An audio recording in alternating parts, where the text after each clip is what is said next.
A la revolución no se le podrá imputar jamás haber asesinado un solo ciudadano, haber torturado un solo preso. Que en la historia de la revolución jamás se cometió violencia física contra las personas, jamás desapareció nadie, jamás fue nadie asesinado, jamás fue nadie torturado, digan lo que digan los calumniadores del pueblo. Sin el socialismo, Cuba no sería un país en el que durante 42 años no se ha conocido la represión ni la brutalidad policial. Y aquí no podrían hablar de uno solo. Uno. Fíjese bien, no pueden hablar de uno. Ni pueden hablar de un torturado. De uno. Para eso que acusan a Cuba de violar los derechos humanos. Al país donde jamás se ha torturado un ser humano. Donde jamás se ha cometido un crimen político. La Convención de las Naciones Unidas contra la Tortura y otros tratos o penas crueles, inhumanos o degradantes, define como tortura todo acto por el cual se inflija intencionalmente a una persona dolores o sufrimientos graves, ya sean físicos o mentales, con el fin de obtener de ella o de un tercero información o una confesión, de castigarla por un acto que haya cometido o se sospeche que ha cometido, o de intimidarla o coaccionarla. A mí me dieron en 3 meses 20 electroshocks. 20 electroshocks. Lo primero que me hicieron fue ponerme una inyección y sacarme sangre por la vena, por el brazo. Ahí ya empecé la mente ya, que no me daba muchas veces cuenta de lo que me estaba pasando. Ahí cuando me pusieron esa inyección empecé a ver pollos y gallinas y cosas de esas. Estuve 2 meses que estuve allí sin comer y sin bañarme. En 2 meses no me pude bañar, nunca me dieron agua para bañarme, ni siquiera para lavarme. Ellos inoculan enfermedad a los presos políticos, porque cuando los ven concluyendo la condena, lo de ellos es provocarle cualquier perjuicio que le limite después continuar trabajando en la oposición cuando salgan en libertad. O te sacan loco o desgastado, o te inoculan una enfermedad. Cuando a mí me daban golpes, me decían, contigo la cosa es más fácil, porque tú no nos puedes ver la cara.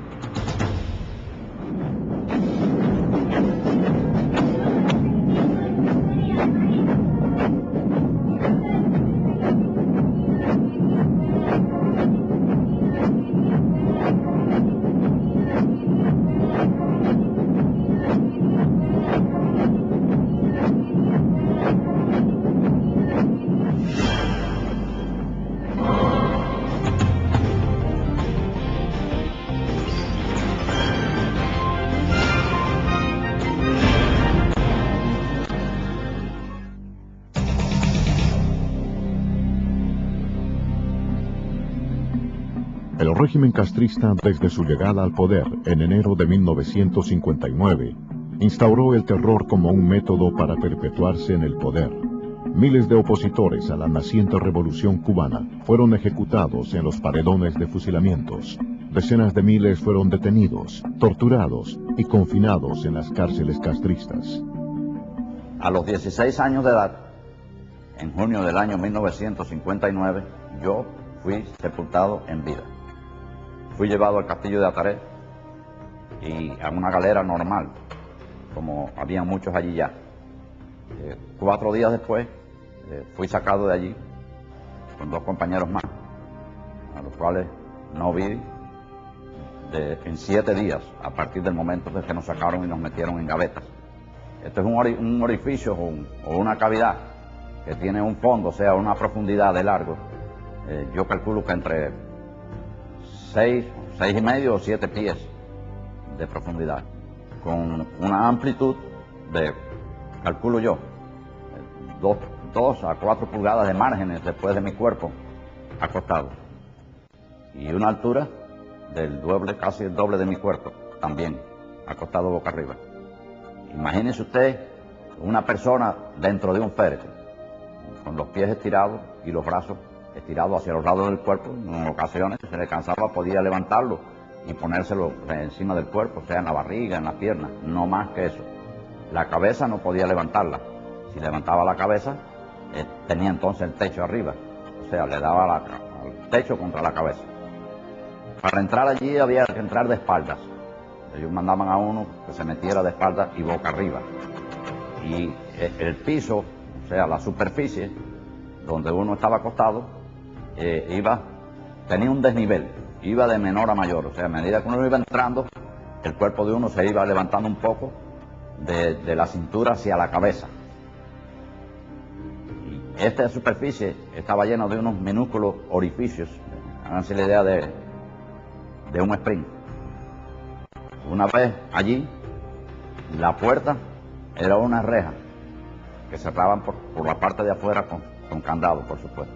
Una vez allí acostado, abrían la llave y este spring de agua comenzaba a correr de arriba hacia abajo. Como había un desnivel, el agua no se quedaba estancada. El agua corría desde el cuello hasta los pies y salía por la puerta de entrada, o sea, por la cavidad de entrada.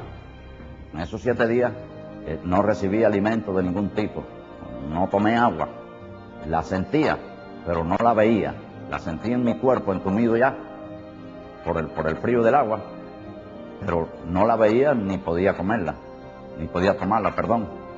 Y en ocasiones traté de meter mi mano por debajo del cuerpo para ver si podía coger, pero ¿qué pasa? Que era un orificio muy pequeño, el agua me estaba dando contra la espalda y no había manera que yo pudiera sacar con el puño de mi mano un poco de agua para beber. A mediados de 1960, comenzó el proceso insurreccional en la región montañosa del Escambray, al centro de la isla. Rápidamente el régimen desplegó una tenaz ofensiva en la que participaron más de 60.000 efectivos. Se entablaron los primeros combates. Se arrestaron a varios guerrilleros, los que fueron cruelmente torturados en búsqueda de información. Caí preso y me tuvieron 28 años en la cárcel, y cuando caí me torturaron ahí en una poseta abajo del Topecollante. Querían que yo hablara o que dijera algo, que echara gente para adelante, algo de eso, y al ver que yo no hacía, me cogieron, me amagaron con una piedra y me tiraron por una poseta para abajo, a mí y a otro muchacho que estaba ahí. Y entonces me sacaron, cuando ya estaba muerto, ya me sacaron. Pero cuando vieron que yo no hablaba, me volvieron a tirar. Pero ya el muchacho que estaba ahí conmigo no estaba ahí, me volvieron a tirar a mí solo. Cuando creía que que yo estaba ya ahogándome, me sacaban, me apretaban, me sacaban el chorro de agua. Cuando me bebían un poco, de nuevo para abajo, y ahí era, ahí, y me volvían a sacar y me volvían a tirar para abajo. No podía, ¿qué iba a hacer? Tenía que dejar que me llevaran la piedra esa para abajo, y yo no sé, ya yo pensé que ya yo no iba a vivir más. Lo que uno piensa en la mente, aunque uno cuando va por abajo va pensando eso, ahí, cuando empieza a tragar agua, desesperado, y cuando ellos ven ya que uno está ahogado, sacaban a uno, y cuando ellos lo verdad que uno botaba todo eso, que uno abría así, de nuevo, otra vez y ya tú sabes, la angustia que te cae a ti.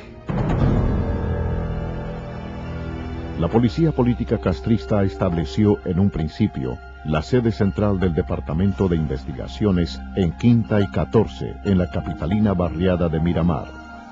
En estas improvisadas instalaciones fueron procesados los primeros miembros de la oposición al régimen castrocomunista. Muchos de estos prisioneros fueron trasladados a las llamadas cabañitas o casitas, un lugar desconocido donde eran cruelmente torturados.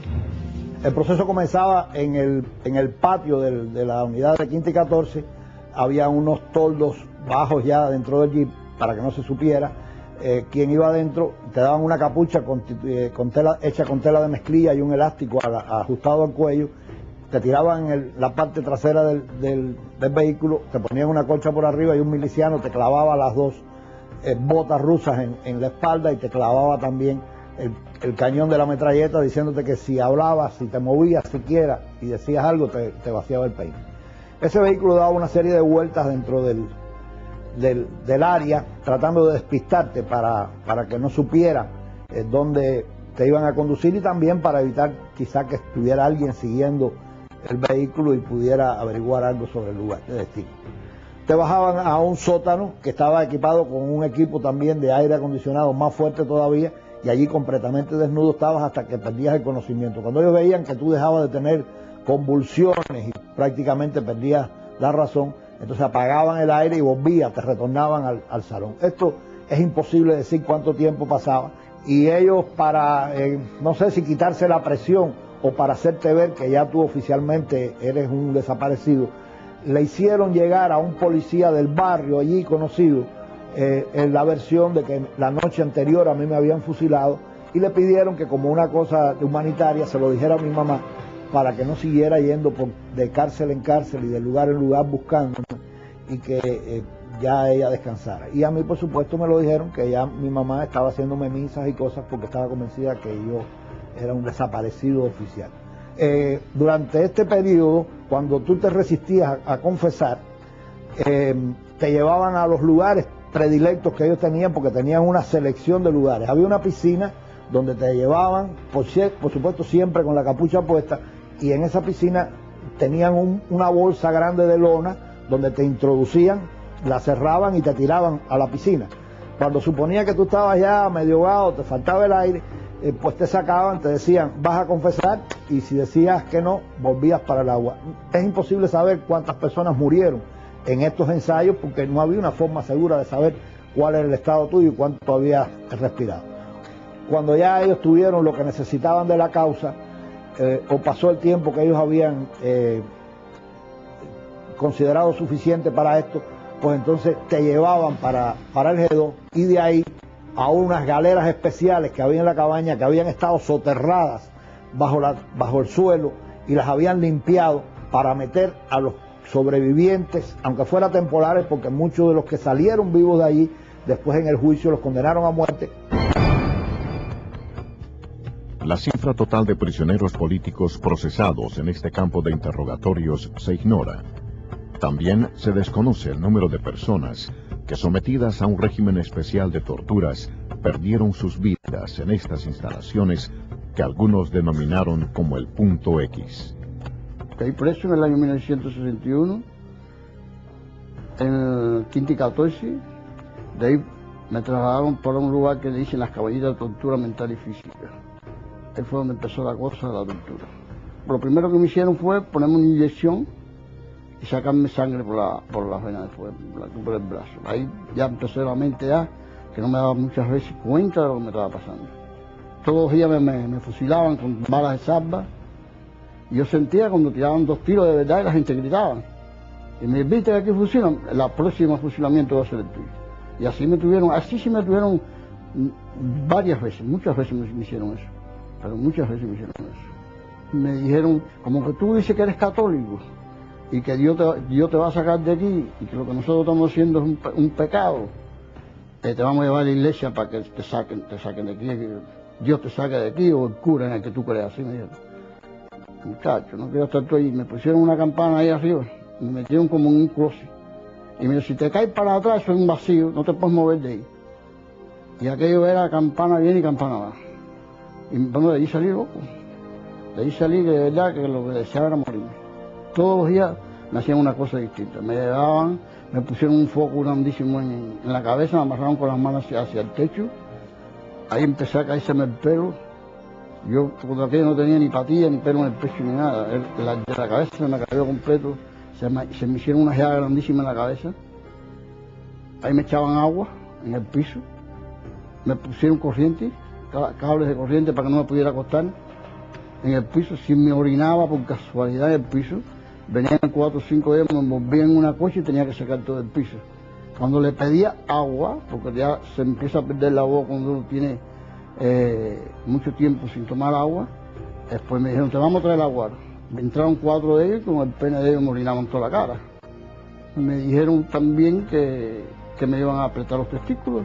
Se sentó un señor con una cosita esa que le aprieta los lados y la vemos los caballos para que no se muevan, y empezó a apretar ahí hasta el resultado de eso, que todavía actualmente hoy tengo una venita ahí que rápido si hago fuerza, hecho sangre.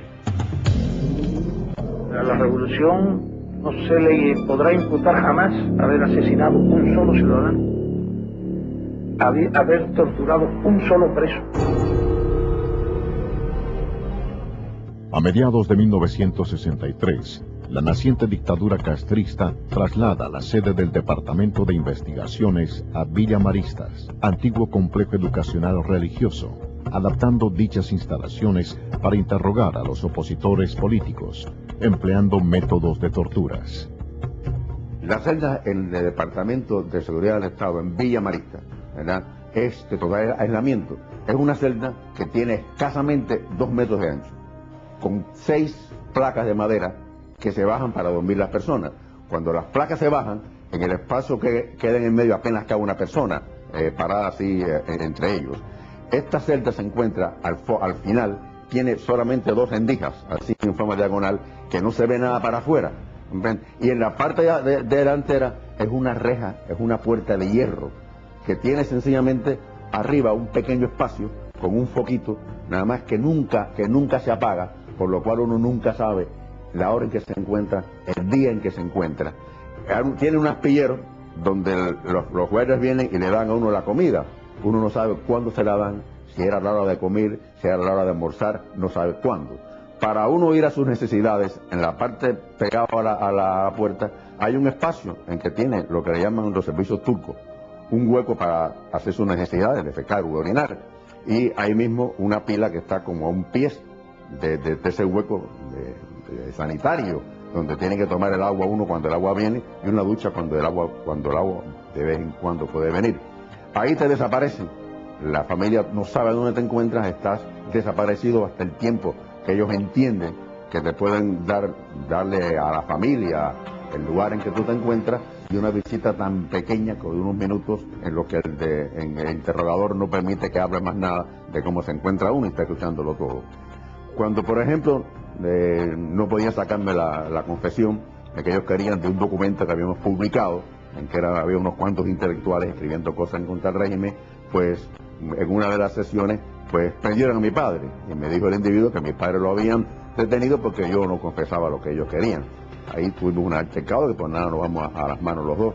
No pudieron conseguirlo, pues entonces en esos casos, cuando uno tiene rebeldía para la confesión, hacen varias cosas. Entre ellos, fue el caso que yo conozco en mi persona, te sacaban de esta celda y te ponían otra celda. Esa otra celda era una celda congelada, en que tú no tenías con qué taparte, el mono que te daban apenas te cubría el cuerpo, y ahí estaba en ese tiempo, toda esa noche, el tiempo que ellos quisieran, con un frío horrendo, donde realmente era insoportable aguantarlo, ¿verdad?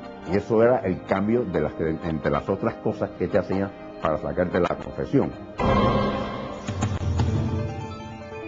Cientos de opositores cubanos fueron y son actualmente interrogados y torturados en las instalaciones de Villa Maristas y en otras similares diseminadas por toda la isla. El día 10 de diciembre de 1962 fui interceptada en una calle de La Habana por 4 personas que se identificaron conmigo como de seguridad del Estado. Me levantaron casi en vilo, me metieron a empujones en un carro y me llevaron hacia Villa Maristas. Los interrogatorios eran en una habitación muy pequeña, se metían allí 4 hombres y yo sentada contra la pared, y aquellos hombres todos así con sus piernas hacia afuera, porque parece que ellos querían conquistar como mujer, y se insinuaban. Cuando vieron que mi posición era radical con ellos, pues me empezaron a decir que si yo no hablaba, decía lo que quería, pues ellos me iban a decir el sentimiento de ellos. Me dijeron que las mujeres como yo, a esa edad, que hacían contrarrevolución eran porque eran putas. Así, con 4 palabras, por lo que me metieron en una celda tapiada totalmente, y lo que había allí por baño era un solo hueco allí en el piso. Fue para mí desastroso eso, porque como yo era una mujer tan joven, apenas 20 años, como toda mujer, tenía mi menstruación para entonces. Pedí que me llevaran a un baño, no me abrieron nunca la puerta, nunca pude cambiarme, sino simplemente aquello fue muy desagradable para mí en esas condiciones de mujer, sentada, agachada en aquel hueco por donde salían ratas y donde salían cucarachas.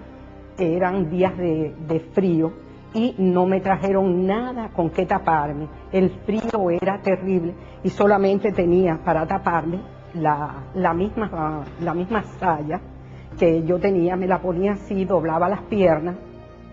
Así estuve 2 meses que estuve allí sin comer y sin bañarme. En 2 meses no me pude bañar, nunca me dieron agua para bañarme, ni siquiera para lavarme mis partes femeninas, mis partes íntimas. Nunca pude bañarme porque no lo hacían. No me daban comida porque vuelvo y repito, cuando me la daban me sacaban a un interrogatorio y no comí en todo ese tiempo. Me puse a cantar, que a mí me gusta cantar mucho, y me puse a cantar para yo no volverme loca, porque yo sabía que aquello era muy fuerte. Y empecé a cantar, la cama litera parece que estaba muy pegada al techo y los movimientos míos eran dar al techo, y siempre sentía más satisfacción cuando yo saltaba y me daba en la cabeza. Entonces llegó un momento en que yo misma me dominé y yo dije, me estoy volviendo loca, esto no puede ser.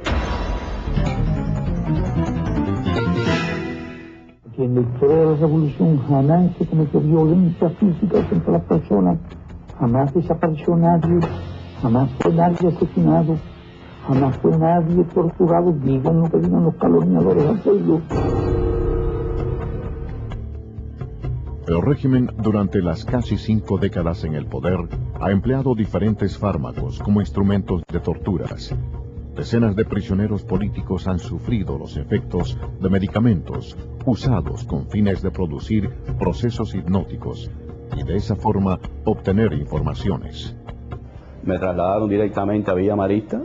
Desde que llegué a Villa Marista, pues me dieron un papel para que lo llenara y me pusieron en un lugar muy frío, muy frío.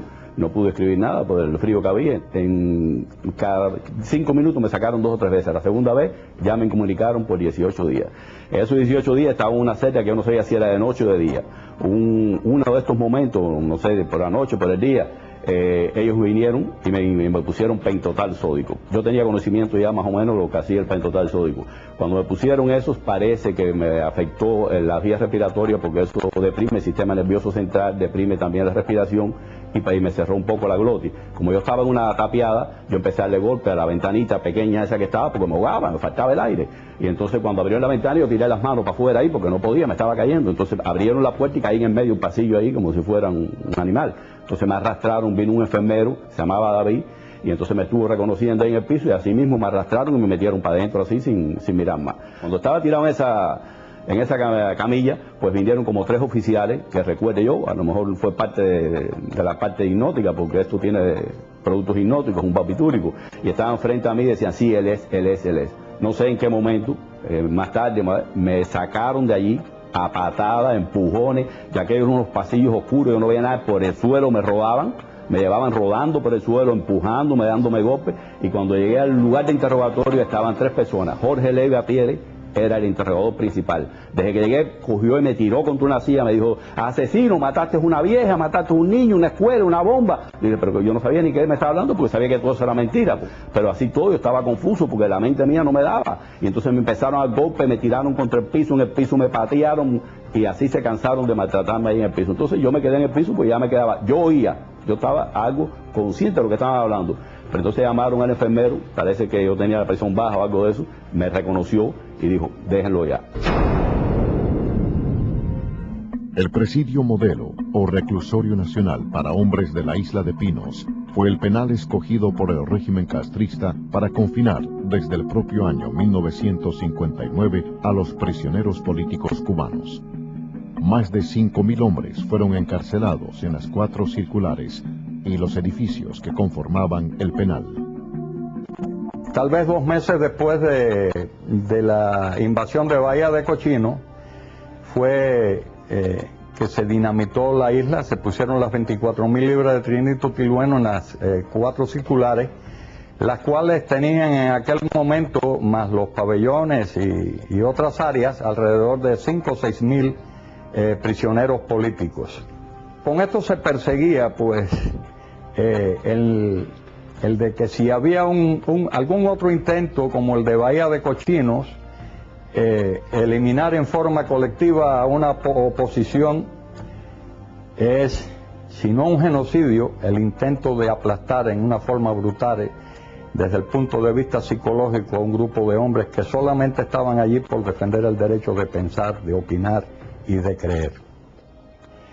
El director de presidio en ese entonces, Tarrao de apellido, visitó todas las circulares. En la circular 4, parado en la planta baja, pues gritó como si fuera dueño de todo aquello, que el hijo de puta que creyera que iba a salir con vida estaba totalmente equivocado. Después de hacer varias consultas con gente entendida en materia de explosivos, llegaron a la conclusión de que si las 24.000 libras de trinito tolueno que estaban en los 4 edificios detonaban, más el material bélico que por simpatía lo haría, la isla se convertiría en un cráter y la onda expansiva afectaría a La Habana. Esto, pues, produjo un sinnúmero de desajustes psíquicos, intentos de suicidio, el dormir, el comer, y aún hoy en día queda secuela en nuestras mentes, en nuestros recuerdos no se borra el haber estado durmiendo tanto tiempo sobre un colchón de explosivos en las manos de un maniático como lo es el dictador de Cuba, Fidel Castro. En junio de 1964, el régimen castrista instauró el Plan de Trabajo Forzado Camilo Cienfuegos. Más de 5.000 prisioneros políticos confinados en el Reclusorio Nacional de Isla de Pinos fueron obligados a laborar en condiciones infrahumanas durante 14 horas diarias, 6 días a la semana. Cuando nos mandaron a trabajar, no quisimos trabajar en ese momento. Mandaron a buscar al presidio 3 refuerzos militares para obligarnos y regresaron 3 camiones atestados de guardias bien armados con bayonetas caladas.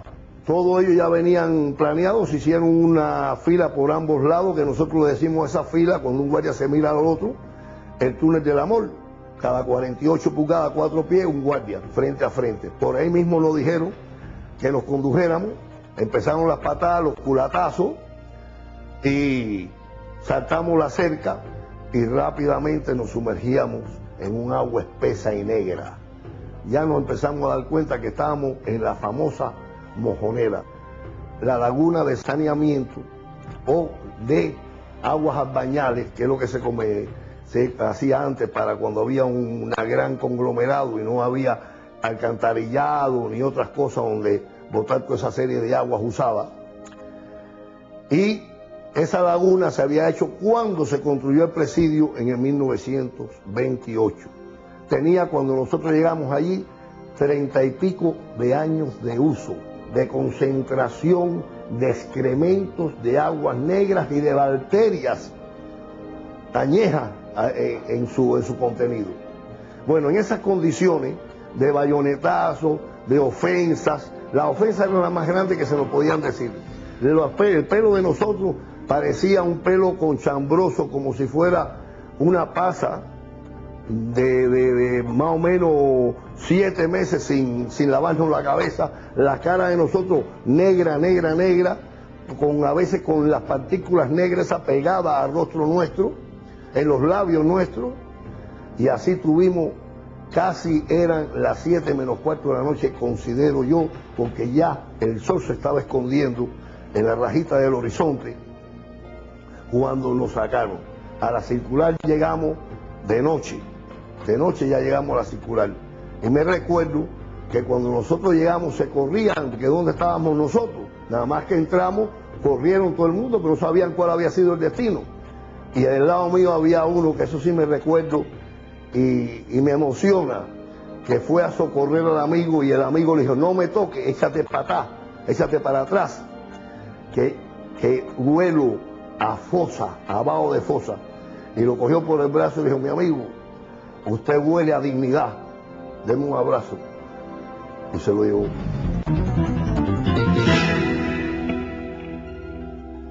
En marzo de 1967, la dictadura decide trasladar a los miles de prisioneros políticos que se encontraban en el Reclusorio Nacional de Isla de Pinos y confinarlos en decenas de nuevas prisiones que habían sido construidas a lo largo y ancho de la isla.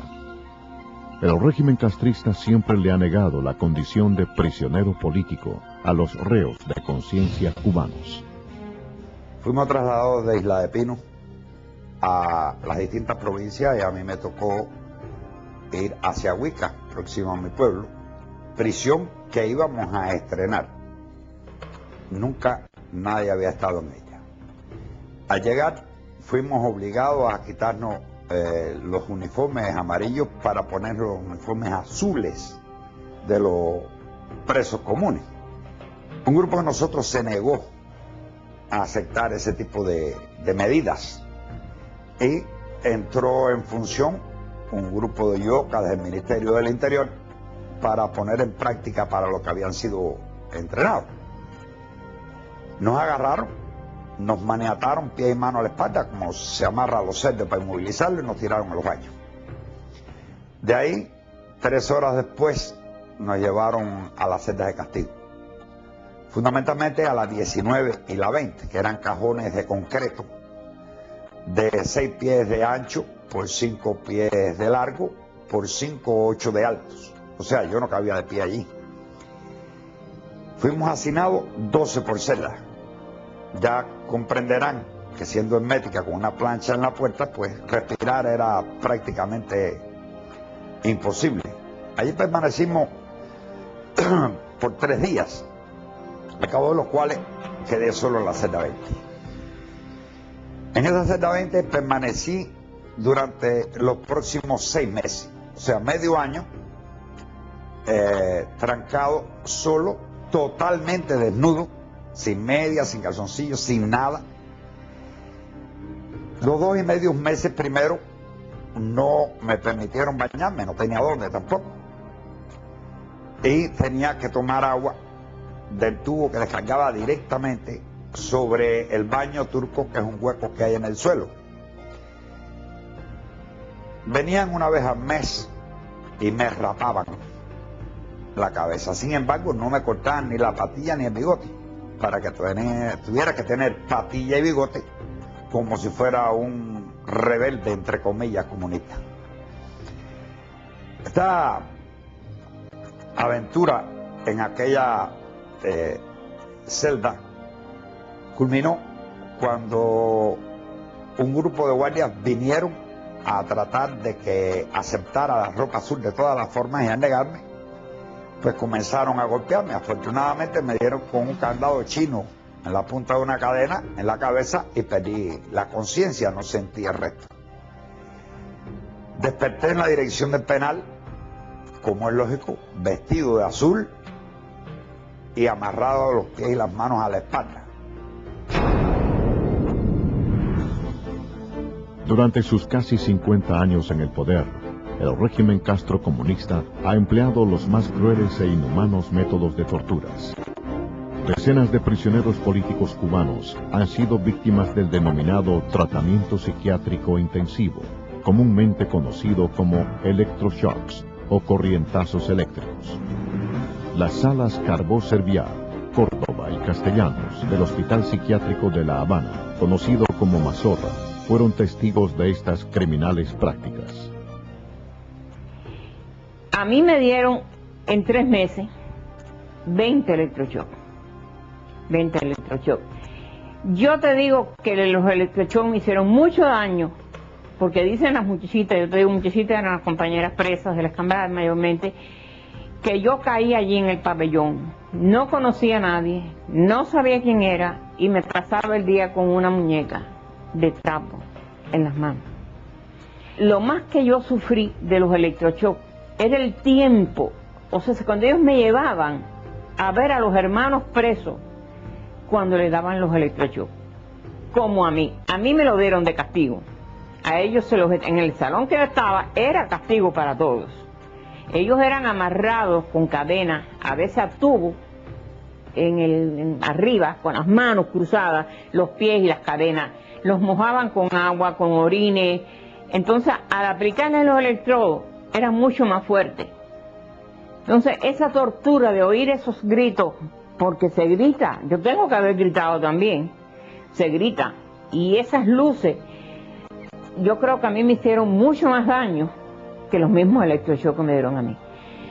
Y los electroshocks que me dieron, es lo que te digo, cuando me tiraban en el piso, ya mojada, con orines o como fuera, como se lo habían dado a ellos, ya me aplicaban los electrodos, y yo sí sé que me los ponían aquí abajo, cerca de la vagina, me lo ponían aquí, en los senos, y aquí. Porque eso sí lo veía, que por más que batallaba, no podía con ellos. Porque inclusive utilizaban locos para que te aguantaran, y locos para que los ayudaran. Y siempre con la cara tapada.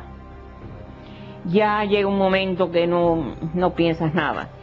Cuando yo después salí, yo me metí, pasé casi 5 o 6 meses sin poder comer, porque al electroshock hay que poner un aislante, o debe ponerse, ni a ellos ni a mí.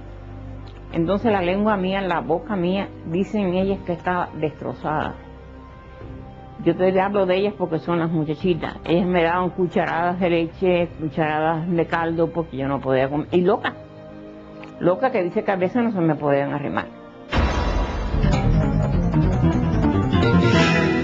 Sin el socialismo, Cuba no sería un país en el que durante 42 años no se ha conocido la represión ni la brutalidad policial.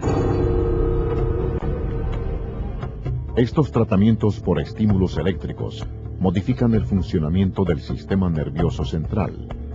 El régimen castrista ha empleado durante años dichas prácticas como método de tortura para intentar extraer de las víctimas información o simplemente para desajustarlas emocionalmente. La prisión provincial de La Habana, conocida popularmente como Combinado del Este, es otro de los centros penales donde se practican estas torturas. Caí preso en los primeros días de 1981. Me llevaron enseguida a la cabaña. Después entonces me tuvieron allí como casi un mes y me trasladaron al piso 3, del edificio 3 del Combinado del Este. Me llevaron al hospital porque estaba muy excitado, decían ellos, junto con 7 muchachos más, hombres que estaban ahí. Estando en el hospital, dice una psicóloga, la psiquiatra no había llegado, que estaban esperándola, vendría en una semana o 2, que era conveniente para tranquilizarme, darme electroshock, porque el electroshock me iba a poner tranquilito. Ese mismo día hicieron así, me pusieron en una fila, éramos 7, en una colchoneta en el piso. Los electroshocks, me dijo un médico que los hay el trímulo suave y fuerte. No sé si me dieron el fuerte, me parece que sí, porque yo quedé, en cuanto empezaron a darme un día sí, un día no, esos electroshocks, que yo no recuerdo ni el electrocardiograma, no sé si me lo dieron porque la memoria se me ha ido un poco de esa época, pero recuerdo que me acostaban, me ponían unos electrodos en la cabeza y en el momento que lo ponían decía muerde. Entonces, o sea, que no era con anestesia, era sin anestesia. Y esa colchoneta estaba toda meada, corregida, horrible. Porque eso, a veces cuando te dan el electro, te orinas, te va, lo esfínter. Y entonces así fuimos de hoy en día durante 7 electroshocks. Y así yo me di cuenta que cuando yo despertaba en la cama, yo tenía el día entero en un estado, por eso yo pienso que era el electroshock fuerte, porque yo estaba ido de la realidad. El tiempo, el espacio, estaban que no coordinaba las cosas que hacía. Perdía la hora de la comida cuando llegaba, se me quedaba el plato de comida sin comer. Me he quedado con una cosa que todavía yo tengo, que es que me despierto con un estado de angustia y no tengo reconocimiento de mi identidad. Fue a partir de esos electroshocks que ahí me dieron. O sea, no me conozco, sea los pocos segundos que soy un ser humano y que soy yo. Pero el nombre es el que no me viene, ni el nombre ni el lugar en que estoy, hasta que me doy cuenta que estoy en mi casa. Y que desperté y que voy a iniciar un nuevo día.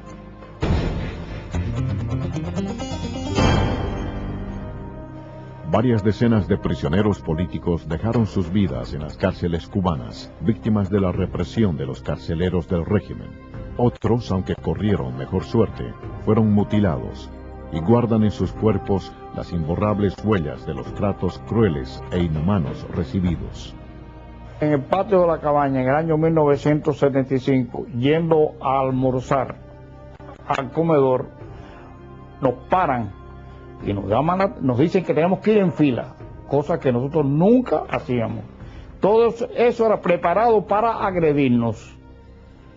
Al decirles que nosotros nunca íbamos en fila al comedor porque no era necesario, era un tramo de unos 40 o 50 metros, un militar de apellido Borroto me dijo a mí, póngase en fila.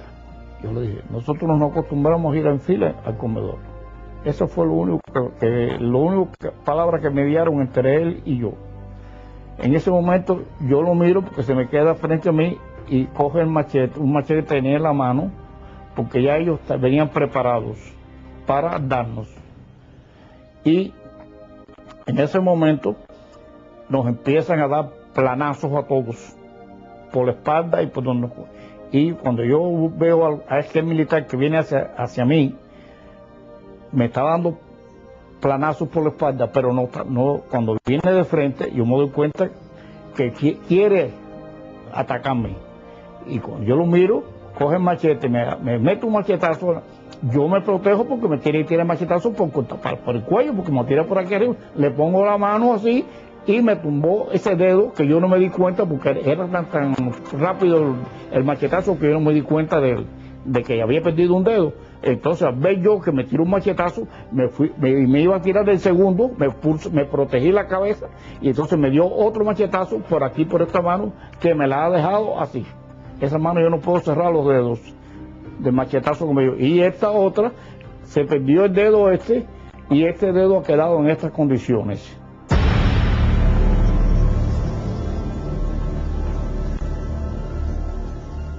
La incertidumbre, la incomunicación, el no saber cuáles son los cargos imputados, es otro de los métodos de castigo impuestos por el régimen castrista a lo largo de sus cerca de 5 décadas de permanencia en el poder.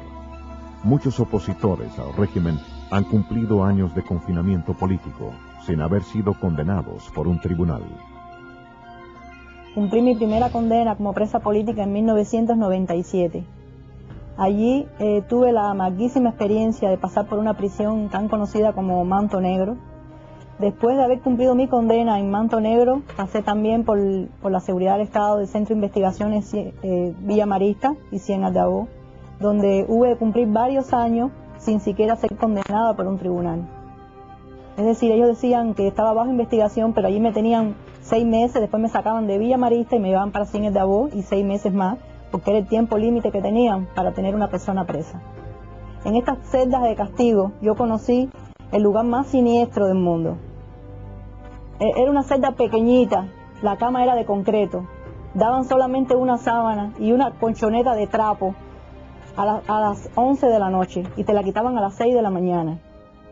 No había espacio para caminar, para hacer ningún tipo de ejercicio, solamente un hoyo para hacer las necesidades. No te ponían agua, solamente la que ellos te traían en un vaso. Es decir, que te tenías que bañar cuando ellos querían, si no, no te podías bañar. No tenías agua para nada. Una abstinencia horrible. Y algo que me impactó mucho era la gritería de todas las demás presas. No nos veíamos ninguna, porque eran celdas muy pequeñas y totalmente tapiadas, pero sí se oían cómo gritaban. Gritaban porque le daba claustrofobia estar encerrada, porque no soportaban aquello, empezaban a darse golpes ellas mismas, trataban de partirse un brazo, de hacerse heridas para que las sacaran de aquellos lugares tan siniestros.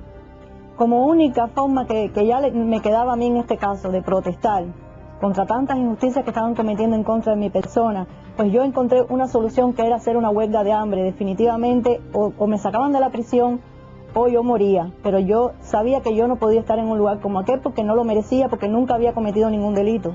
Y así me declaré en huelga de hambre varias veces, arriesgando mi vida y mi salud, que todavía hoy en día hay secuelas, ¿no?, de todas esas huelgas de hambre que se hizo, pero era la única respuesta que uno podía en ese momento expresar. Y aquí no podrían hablar de uno solo. Uno. Fíjese bien, no pueden hablar de uno. Ni pueden hablar de un torturado. De uno. El empleo de la asistencia médica como método de tortura ha sido otra de las prácticas empleadas por el castrismo para amedrentar a quienes se les enfrentan. Decenas de opositores al régimen sufren las secuelas de esos ensayos, semejantes a los realizados por los nazis en el campo de concentración de Auschwitz.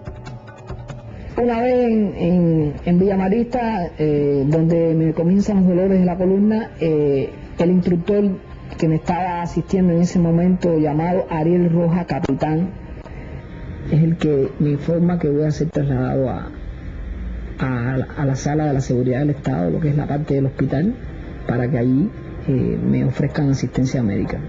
Una vez llegado a ese lugar, se entrevista conmigo un coronel, doctor, que se identifica como neurólogo, el cual me informa de que se me va a hacer una introducción de una sustancia química en mi columna vertebral que servirá como contraste para poder apreciar a través de ese contraste cuál es la causa de esos dolores por los cuales yo estoy atravesando. Realmente yo siempre dudé y siempre le temí, me aterrorizaba la idea de que de caer en las manos de los médicos, porque era una forma fácil de ser vulnerable, yo me convertía en un blanco fácil, pero estaba en una disyuntiva: o continuaba con esa crisis de dolor o me decidía a recibir la supuesta asistencia médica. Ahí fue mi decisión, en la que yo acepto y me hacen ese tipo de tratamiento, y muy pronto, ya a las 72 horas, yo comencé a sentir los efectos de esa introducción de esa sustancia a través del canal medular. Empecé a sentir dolores incesantes, mucho más agudos de los que tenía anteriormente, y ya no solamente en la zona de la columna, sino que en la zona de la cabeza. Toda esa sustancia se alojó en el canal medular, actualmente aparece. Toda esa sustancia se me alojó en la zona del cráneo. Tengo toda esa sustancia calcificada en mi cráneo. Desde ese entonces pude apreciar categóricamente que esa sustancia, o la asistencia que me ofrecieron en ese lugar, fue la causante de haberme trastornado el sueño hasta el presente.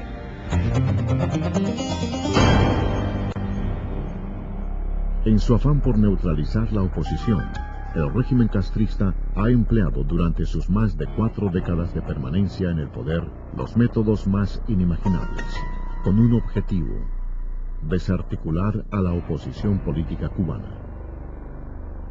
Y a mi esposo le dio un infarto. Lo llevamos para el hospital militar, que era el hospital más cerca que... Pasados 5 minutos, sale el médico y me dice que mi esposo había fallecido y que necesitaba que yo le diera unos datos. Estaba haciendo el certificado de defunción, pero yo miro así y veo a mi esposo tirado en una camilla y corro para allá. Pero cuando yo lo levanto me doy cuenta de que estaba con vida. Entonces empecé a pedirle ayuda al médico. Empecé a pedirle ayuda y ayuda y ayuda. Tuve que decir una grosería, gritado, y decirle que no estaban contando ni tuerca ni tornillo, que estaban trabajando con seres humanos. Y llegó hasta donde estaba él y se dio cuenta efectivamente que estaba con vida, que era innegable. Entonces me separó y me dijo que saliera. Le dieron reanimación, efectivamente estaba con vida. Pero tuvo una anoxia cerebral que lo llevó a un coma irreversible. Ahí duró 17 días. Yo no puedo decir, porque no tengo la prueba de que lo dejaron morir, pero sí tengo eso por dentro, de por estar yo en contra del sistema, que no le hayan prestado la atención que se merecía.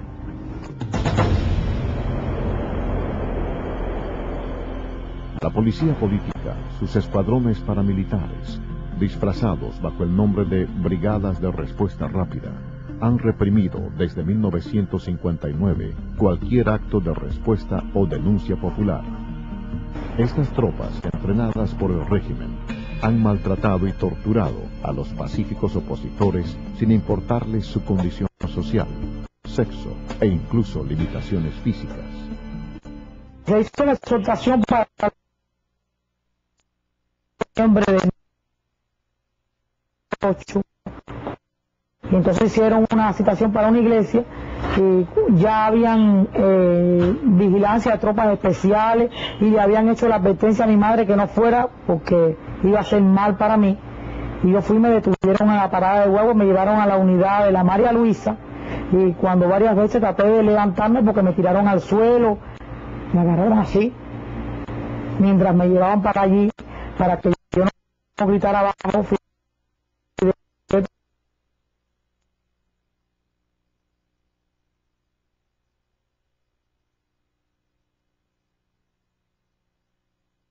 Mano cerrada y una camisa de manga larga. Se me hizo una propuesta para que yo saliera de los derechos humanos, fue en el BTI cuando me detuvieron con Vicé. Pues entonces sí me hicieron la propuesta que si yo me quitaba de la oposición, pues ellos me iban a dar las oportunidades que no me dieron en mi niñez, de estudiar todo lo que yo quisiera. Y yo dije que cuando yo daba un paso hacia adelante, no daba ninguno hacia atrás, que ya era demasiado tarde, porque los malos tratos ya estaban hechos y eran una cosa imborrable en mi vida. Desde su llegada al poder, el castrismo ha enfrentado a quienes se les oponen política y pacíficamente. El régimen castrista ha empleado los más crueles, inhumanos y degradantes métodos de tortura para silenciar la voz de quienes reclaman el regreso de la democracia a la isla.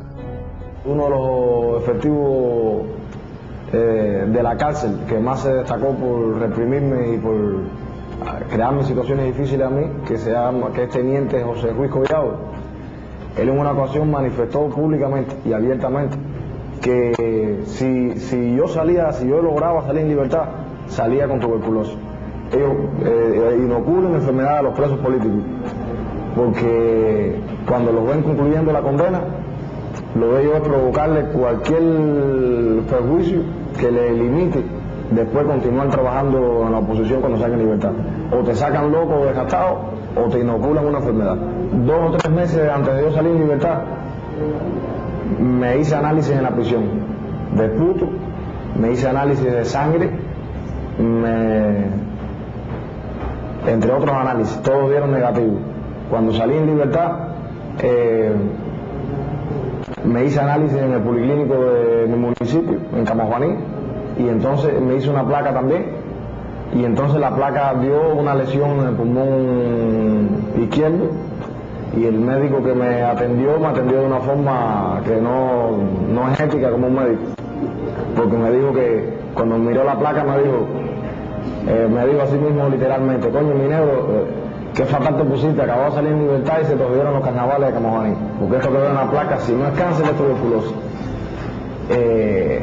Y entonces a partir de ahí me hice unos cuantos análisis y dio tuberculosis en codificación número 3. Este es el uniforme carcelario en Cuba, y el que fue entregado también en el invierno más crudo de Cuba, en el invierno del 2000. Esta es la camisa sin manga, sin cuello, todo el uniforme carcelario, entregado en el invierno más crudo del 2000, y con esta misma tela se produce en la caja de muertos en Cuba. Así que el mensaje que recibe tu subconsciente es que estás en un lugar que va camino a la muerte. De eso que acusan a Cuba de violar los derechos humanos, al país donde jamás se ha torturado un ser humano, donde jamás se ha cometido un crimen político. Miles de hombres y mujeres han muerto víctimas de la represión del régimen.